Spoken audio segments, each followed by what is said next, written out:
Ben en die draakie deur Siegfried Lou. Ontmoet vir Ben. Hy teken graag bome. Ben bly saam met sy mamma. Hy en sy sussie Lisa is in dieselfde skool. Daar is iets waaroor Ben nie graag praat nie. Wanneer hy benoud of bang voel, kom kuier 'n draak by hom. Draakie is wild. Hy doen net wat hy wil. Soms klap draakie sy vlerke in Ben se longe. Dan haal Ben te vinnig asem. Ander kere blaas draakie vuurvlamme naby Ben. Dan begin Ben sweet. Eendag het mamma vir Ben by die skool afgelaai. Toe sy wegry, knyp draakie se kloue in Ben se maag. Wanneer dit gebeur, trek Ben se maag sommer op 'n knop. Of sy maag begin pyn. As Ben 'n nuwe juffrou kry, is draakie ook in die klas. Draakie steel Ben se gedagtes. Dan kan hy nie luister nie. Teken is dan ook nie lekker nie. Draakie hardloop soms in Ben se bene rond. Dan hop sy bene op en af, al probeer hy hoe hard om stil te sit. Of draakie skop teen Ben se blaas. Dan moet hy sommer heeltyd gaan piepie. Op 'n dag kom kuier draakie weer sonder waarskuwing. Hy kom terwyl dit pouse is. Draakie het iets gehoor oor Ben en sy klas. Na pouse moet hulle na 'n ander klaskamer toe gaan vir die res van die dag. Dit maak vir Ben bang, want mamma weet nie waar hierdie klas is nie. Terwyl die ander maats speel, staan Ben alleen in die skooltuin. Draakie klap sy vlerke woes. Ben eet nie sy toebroodjies nie. Hy wens draakie vlieg net weg. In die skooltuin is oom Petrus besig om 'n boompie te plant. Hy sien Ben se groot oë en sy opgetrekte skouers. "Help my gou hier asseblief," vra oom Petrus vir Ben. "Hou jy vir my die boompie vas terwyl ek sy wortels met grond toemaak." Ben stap nader. Hy hou die boompie vas. Oom Petrus werk rustig. "Is jy 'n bietjie benoud?" vra oom Petrus. Ben knik. Hy vertel vir oom Petrus van draakie. Oom Petrus gooi water op die boompie. "Ek dink jy kan vir draakie mak maak.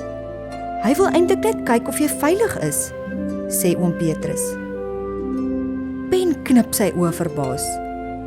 Hy het nie geweet 'n mens kan drake mak maak nie. Hy het ook nie geweet draakie wil hom net oppas nie. "Hoe maak 'n mens jou draak mak, oom Petrus?" vra Ben. "As draakie kom kuier, moet jy dieper asemhaal. Dan maak jou longe plek vir sy vlerke. En vertel vir hom wat rondom jou gebeur, want dan sal hy weet daar is nie 'n gevaarlike leeu of iets iewers nie." "Kan ek hom nie net wegjaag nie?" vra Ben. "Hy is so wild en hy neem sommer oor." "Jy is baie spesiaal gemaak," beduie oom Petrus. "God se kinders weet dit. En jy is so gemaak sodat jy kan sien as iets gevaarlik is. Dan kan jy iets daaraan doen. Party mense voel dit net meer as ander mense. Dan kry jy 'n wilde draakie wat soms oorneem." Na pouse sit Ben in die ander klas.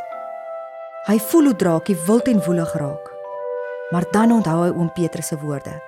Hy kan mos vir draakie mak maak. Ben haal stadig en diep asem. Draakie se vlerke kry meer plek.